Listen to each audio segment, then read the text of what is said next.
प्राचीन काल की बात है। मगध देश की जनता में आतंक छाया हुआ था। अंधेरा होते ही लोग अपने घरों से बाहर निकलने की हिम्मत नहीं जुटा पाते थे। कारण था अंगुलीमाल। अंगुलीमाल एक बहुत ही खूंखार डाकू था जो मगध देश के जंगलों में रहता था। जो भी राहगीर उस जंगल से गुजरता वह उसे रास्ते में लूट लेता, उसे मार के उसकी उंगली काटकर माला के रूप में अपने गले में पहन लेता। इसी कारण वहाँ के लोग उसे अंगुलीमाल कहते थे। एक दिन उसी गांव में महात्मा बुद्ध आए। लोगों ने उनका खूब स्वागत सत्कार किया। महात्मा बुद्ध ने देखा कि वहाँ के लोगों में कुछ डर सा समाया हुआ है। महात्मा बुद्ध ने लोगों से इसका कारण जानना चाहा। लोगों ने बताया इस डर और आतंक का कारण है डाकू अंगुलीमाल। महात्मा बुद्ध ने मन में निश्चय किया कि उन्हें उस डाकू से अवश्य मिलना चाहिए। फिर महात्मा बुद्ध जंगल की ओर चल देते हैं। बुद्ध ऐसे चलते जा रहे थे मानो कुछ सुना ही नहीं। पीछे से जोर से आवाज आई, मैं कहता हूँ ठहर जा।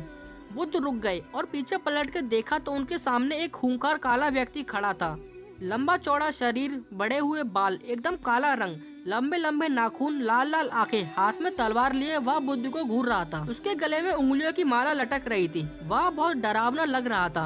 अंगुलीमाल ने बुद्ध के चेहरे की ओर देखा। उनके चेहरे पे बिल्कुल भी भय नहीं था, जबकि वह जिन लोगों को रोकता वह भय से थर थर कांपने लगते थे। अंगुलीमाल बोला, हे सन्यासी, क्या तुम्हें डर नहीं लग रहा?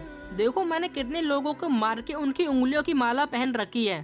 बुद्ध बोले, तुझसे क्या डरना? डरना है तो उससे डरो जो सचमुच बलवान हो। अंगुलीमाल जोर से हंसा, हे साधु, क्या तुम मुझे ताकतवर नहीं समझते हो? मैं एक बार में 10-10 लोगों का सर काट सकता हूँ। बुद्ध बोले, यदि तुम सचमुच ताकतवर हो तो जाओ उस पेड़ की 10 पत्तियों को तोड़ लाओ। अंगुलीमाल ने तुरंत 10 पत्तियों को तोड़ा और बोला, इसमें क्या है? कहो तो मैं पूरा पेड़ ही उखाड़ लाऊं? महात्मा बुद्ध ने कहा, नहीं, पेड़ उखाड़ने की कोई जरूरत नहीं है।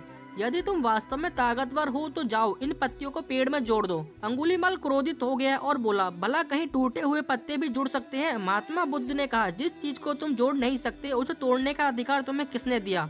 एक आदमी का सिर जोड़ नहीं सकते तो काटने में क्या बहादुरी है? अंगुलीमाल अचंभित रह गया। वह महात्मा बुद्ध की बातों को बहुत ही ध्यान से सुनता रहा। एक अनजानी शक्ति ने उसके हृदय को परिवर्तित कर दिया। उसे लगा कि सचमुच उससे भी ताकतवर कोई है। उसे बहुत ही आत्मग्लानि होने लगी। वह महात्मा बुद्ध के चरणों में गिर पड़ा और बोला, हे महात्मा, मुझे क्षमा कर दीजिए।